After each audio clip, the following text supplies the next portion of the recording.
అందరికీ నమస్కారం అండి. ఈరోజు మనం రుచికరమైన బ్రెడ్ హల్వా ఎలా తయారు చేసుకోవాలో చూద్దాము. ముందుగా బ్రెడ్ని 4 పక్కల 4 మూలల కట్ చేసేసి మిడిల్ పార్ట్ అనేది 4 ముక్కలు చేసుకుందామండి. ఎందుకంటే మిగిలిన పార్ట్ వేయించుకుంటే సరిగ్గా రాదు. ఆయిల్ పెట్టి మనం కట్ చేసుకున్న బ్రెడ్ ముక్కల్ని కొంచెం కొంచెంగా తీసుకుని ఆయిల్లో వేయించుకుందామండి.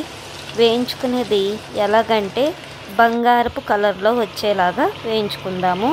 ఇంకా బ్లాక్ అయిపోతే హల్వా అన్నది బ్లాక్ అయిపోతుందండి. అందుకని మీడియం సైజ్ బంగారపు కలర్లో వచ్చేలా చూసుకుందాం. మనం కట్ చేసుకున్న అన్నీ ఇలాగ మనం వేయించుకుందామండి. ఇక్కడ నేను బ్రెడ్ క్వాంటిటీ అన్నది 10 బ్రెడ్లు తీసుకుంటున్నానండి. బ్రెడ్ అన్నది నిల్వ అయితే బాగుంటుంది. వన్ డే బిఫోర్ తెచ్చుకున్న బ్రెడ్ వాడితే ఆయిల్ అన్నది పీల్చకుండా ఉంటుందండి. అప్పటికప్పుడు తెచ్చుకున్న బ్రెడ్ అయితే ఆయిల్ అనేది ఎక్కువ లాగేస్తుంది. అంతేకాదండి, నేను ఈ బ్రెడ్లో పంచదారతో చేయడం లేదు, బెల్లంతో చేస్తున్నా. బెల్లంతో చేస్తే ఆరోగ్యానికి మంచిది, ఎలాంటి ఎఫెక్ట్స్ అనేవి రాదండి. షుగర్ ఉన్న వాళ్ళు కూడా బెల్లం తింటారు కాబట్టి అందరూ తినచ్చండి. ఇదిగోండి, ఇలా బంగారపు కలర్లో వేయించుకుని అన్నీ ఒక ప్లేట్లోకి తీసుకుందాము. తీసుకుని పక్కన పెట్టాక డ్రై ఫ్రూట్స్ తీసుకుని వేయించుకుందామండి. డ్రై ఫ్రూట్స్ నా దగ్గర ఉన్నవి నేను తీసుకుంటున్నాను. గుమ్మడి గింజలు, కిస్మిస్, బాదం పప్పు, జీడిపప్పు అండ్ యాలకులు అండి. మళ్ళీ ప్యాన్ పెట్టుకున్నాము. నూనె వేగాక జీడిపప్పు, బాదం పప్పు, కిస్మిస్ అలా వరుసగా అన్నీ మన దగ్గరున్న అన్నీ వరుసగా వేయించుకుందామండి. వేయించుకున్నవన్నీ ఒక ప్లేట్లోకి పక్కన తీసుకుందాము. నేను ఇక్కడ బెల్లం వాడుతున్నాను అన్నాను కదా, నేను బెల్లాన్ని ఒక గ్లాస్తో తీసుకుంటానండి. ఆ గ్లాస్తో ఎందుకు అంటే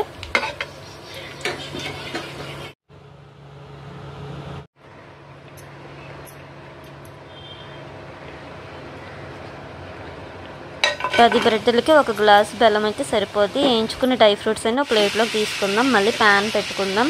గ్లాస్ అన్నాను కదా, ఆ గ్లాస్తో నేను ఒక గ్లాస్ నిండా బెల్లం తురుముని తీసుకుని వేసుకున్నాను. ఒక గ్లాస్కి గ్లాసున్నర వాటర్ అనేది వేయించుకుంటున్నానండి. వేసుకుని అది కరిగేదాకా మనం కలుపుతూ ఉండాలి. ఇలా కలుపుతూ ఉంటే బెల్లం అంతా కరిగి పాకంలో వస్తుంది. ఇది మరీ ముద్ర పాకం అక్కర్లేదండి. ఈ పాకం వేసుకున్నప్పుడు యాలకులు కూడా నేను దంచి వేసుకున్నానండి. ఇలా వేసుకోవడం వల్ల యాలకుల వాసన బాగా వస్తుంది.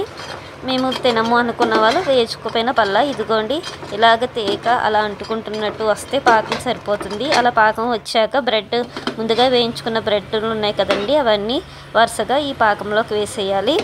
వేసాక ఆ బ్రెడ్లకి ఈ పాకం అంటుకునేలాగా మొత్తం మనం స్ప్రెడ్ చేసుకుందామండి. చూడండి ఎంత స్ప్రెడ్ అయిందో.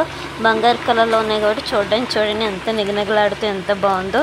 చూస్తూనే తినాలనిపిస్తుంది కదండి. ఇందులో మనం పాలు వాడుకుంటామండి. నేను ఏ గ్లాస్తో బెల్లం తీసుకున్నాను అదే గ్లాస్తో గ్లాసున్నర పాలు అనేది నేను పోసుకున్నానండి. ఒకవేళ గట్టిగా ఉంటే ఇంకో హాఫ్ గ్లాస్ కూడా మనం పోసుకోవచ్చండి. ఇలాగా పోసుకుని మనం వరుసగా కలుపుకుంటున్నామండి.